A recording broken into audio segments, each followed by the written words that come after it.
Hey guys, Jeff here from Pat Pro Movies, and welcome to Actionukkah, day number 6. Thanks for sticking around. Today we're going to be talking a little bit about EQ and compression in your sound design mixes.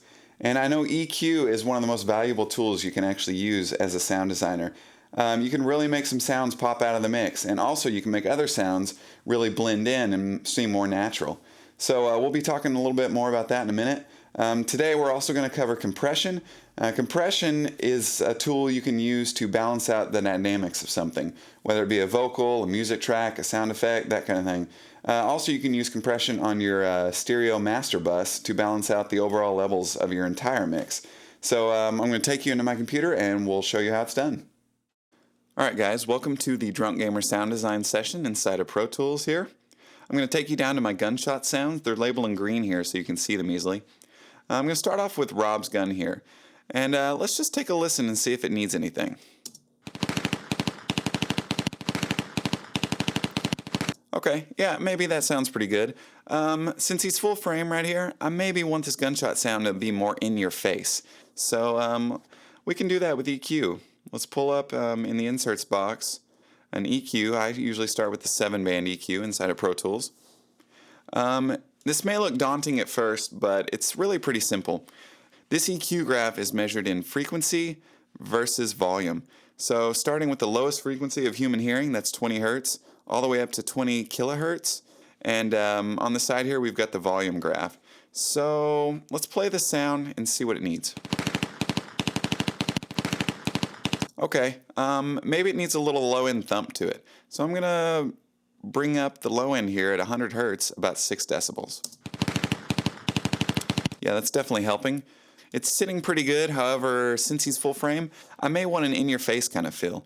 So let me play the sound and bring the curve up at about 5 kilohertz. Yeah, that's definitely helping.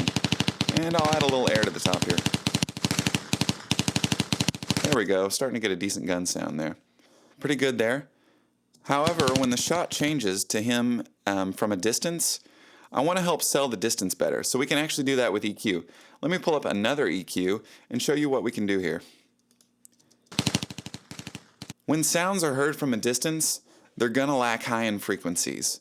As a general rule, if it's distant, just pull down some high-end frequencies like this, and then maybe drop the low end a little bit. So let's play this. Yes, sounds like he's very distant back there now. The only problem we have now is that when he's full frame, we still have that distant EQ curve applied. So I'm going to show you how to automate this to turn on and off automatically within your mix. Come over to your inserts window and right-click on the plug-in that you use to give the distance and pull up the automation dialog. And we're going to add the master bypass to this automation dialog. Now come over here to your track view options and go down to the 7-band EQ and master bypass. And here we've got the curve for the master bypass switch for this EQ plugin. So basically, anytime Rob is distant, I want this plugin to be on. And anytime he's up close, I want this plugin to be off. So I'm going to scrub around here, and anytime Rob is either not on camera or distant, I'm going to turn this plugin on. And anytime he's up close, the plugin is going to be off. So at here, the shot changes to him being distant all the way until here. So I'm just going to turn this plugin on by grabbing it and pulling it up. So basically now you've got a simple automation for this plugin to turn on and off automatically.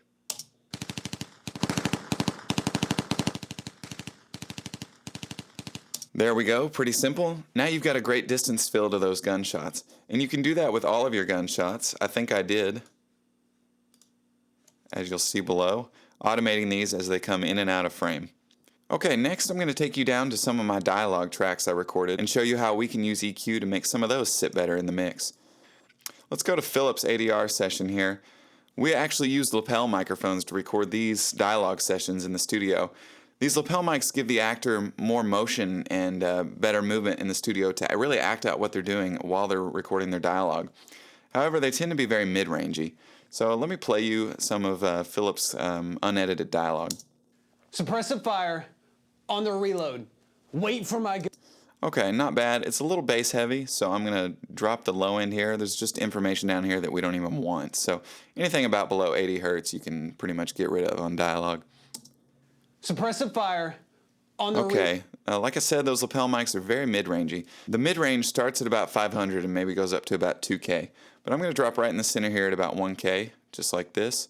Pretty heavy. Those are very mid-rangey. Suppressive fire on the reload. Still a little boomy to me, so I'm going to bring it down at about 200 hertz. Suppressive fire on the reload. Getting there, and maybe add just a little high-end presence to him. Suppressive fire on the reload. Wait for my go. Anyone else? Not bad. Suppressive fire on the reload. Wait for my go. Sitting pretty good there. And like I was talking about with the gunshots, you can actually use an EQ curve to sell the distance of someone's dialogue too, by automating the plugin. Lastly, I'm going to take you down to my stereo master bus here and show you a little bit how we can apply an EQ and some compression to the overall mix and get it sounding great. So for starters, there's usually a lot of low-end rumble and junk in these final mixes that I just want to get rid of because they're not going to translate through on speakers. They're just going to muddy up the mix. So I'm going to bring up a one-band EQ and go over to a high-pass type. And that basically just filters out all low-end frequencies. And I'm going to bring that down to about 45 hertz and make it a pretty steep drop-off here. But that's basically going to filter out all the low-end junk under 46 hertz. So pretty easy, and it's stuff you're not really hearing. It's just kind of muddying up the mix. Another thing I'm going to do is bring up a limiter on this mix. And basically a limiter is going to limit the overall mix from peaking past a certain point. And you can set that point to anything. I usually like to set it to 0 dB, the loudest point you can get in Pro Tools. So I'm going to bring up an L1 Ultra Maximizer. This is from Waves. You can use any sort of limiter, but this is one I prefer. Okay, so I'm going to set the out ceiling at 0, like I said. And I'm just going to play this track and listen to it and see what I need to do. Suppressive fire on the reload. Okay, I'm going to bring the threshold down. And you'll notice it's raising the volume as I bring the threshold down. And this attenuation mark is actually how much gain reduction is happening. So as the volume gets louder, the limiter is actually reducing the peaks automatically, keeping it from going over 0 dB. So that's a great way to get more volume out of your pieces without getting any overs or clips or peaks and that kind of thing.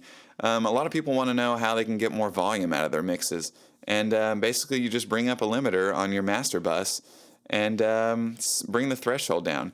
It'll compress the volume and raise it so you don't have any digital overs. So that's it for today's EQ and compression tutorial. Want to thank you guys for sticking around. We'll see you again next time. I'm going to be talking about the film scoring aspect for our movies. Thanks a lot.